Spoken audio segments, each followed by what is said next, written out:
Oke, baik. Jadi hari ini kita belajar tentang bidang miring dan katrol. Sebelumnya kita sudah belajar tentang tuas ya. Tuas itu ada 3 jenisnya. Tuas golongan 1, 2, dan 3. Nah, hari ini kita akan belajar bidang miring dan katrol. Oke, kita mulai dari yang pertama itu adalah bidang miring. Nah, apa yang dimaksud dengan bidang miring?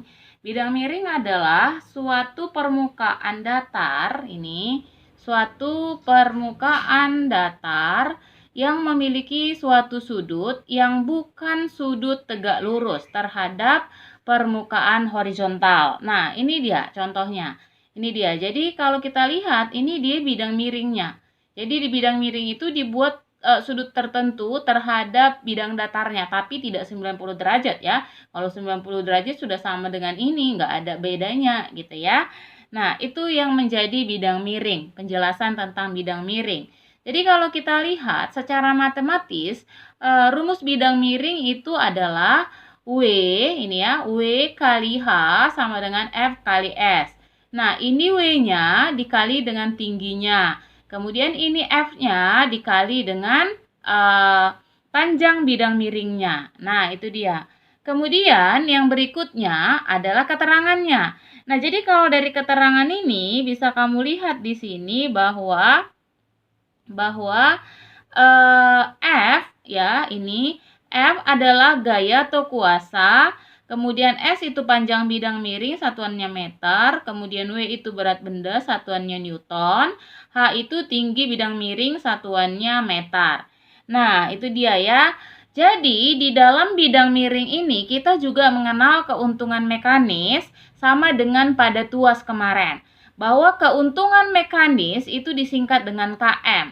KM itu sama dengan S per H atau boleh juga W per F. Nah, jangan lupa ya, boleh S per H, boleh juga W per F. Nah, kalau kalian perhatikan ini dan kalian bandingkan dengan pelajaran sebelumnya, bedanya hanya kalau pada pelajaran semua H lengan beban, S lengan kuasa, selebihnya sama prinsip penggunaan rumusnya. Oke, nah sekarang kita buat contohnya ya. Ini kita buat contohnya. Nih, oke. Sekarang kita buat contohnya itu. Contoh, ini contoh yang pertama ya.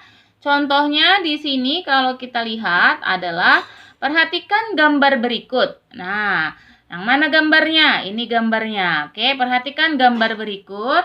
Nah, pertanyaannya adalah perhatikan gambar berikut, kemudian ceritanya bahwa nih mana ini nggak fokus ya. Ceritanya bahwa seorang pegawai ingin memindahkan kotak yang beratnya, ingin memindahkan kotak yang beratnya 500 Newton ke atas truk dengan menggunakan bidang miring seperti gambar di bawah. Bila tinggi truk 1,5 meter, berapa besar gaya yang diperlukan untuk memindahkan kotak tersebut? Dan keuntungan mekaniknya. Nah, ini gambarnya ya. Oke, jadi dari sini kita bisa buat dulu apa yang diketahuinya. Nah, jadi yang diketahui dari soal itu, yang pertama adalah W. W-nya 500 Newton ini ya. Kemudian H-nya tingginya ini di sini ada, di gambar juga ada. Tingginya 1,5 meter. S-nya ini panjang bidang miringnya ya. Panjang bidang miringnya 3 meter. Nah, ini 3 meter.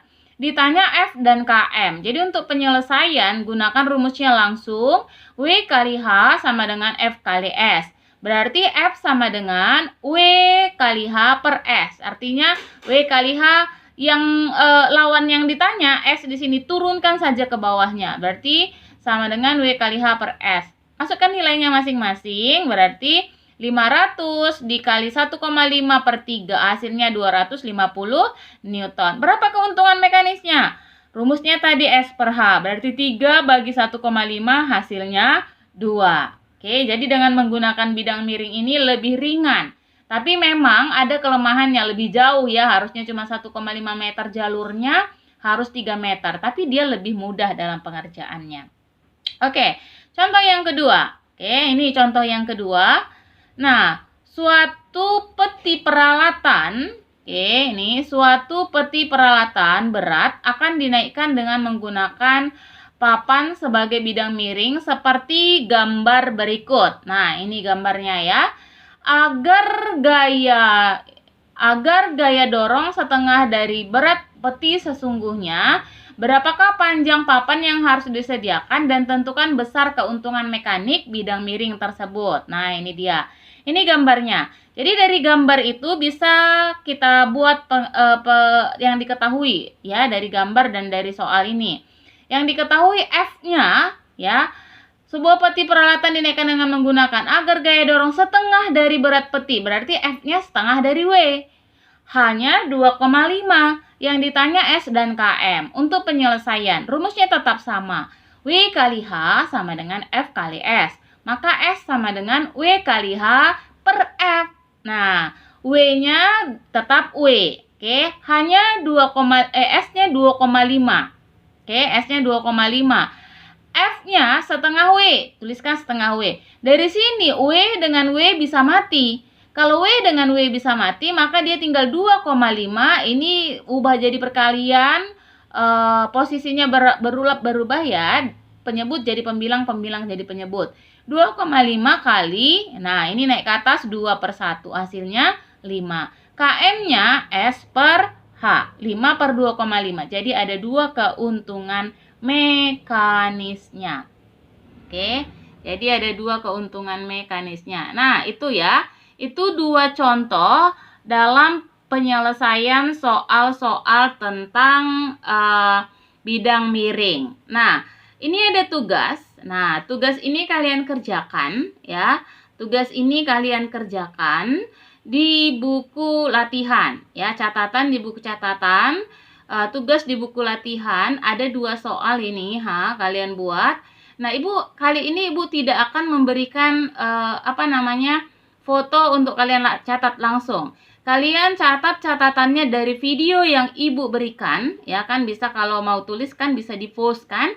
Kalian catat dari video yang Ibu berikan dan tugasnya juga kalian lihat dari video yang Ibu berikan. Oke, silahkan dikerjakannya, Nak.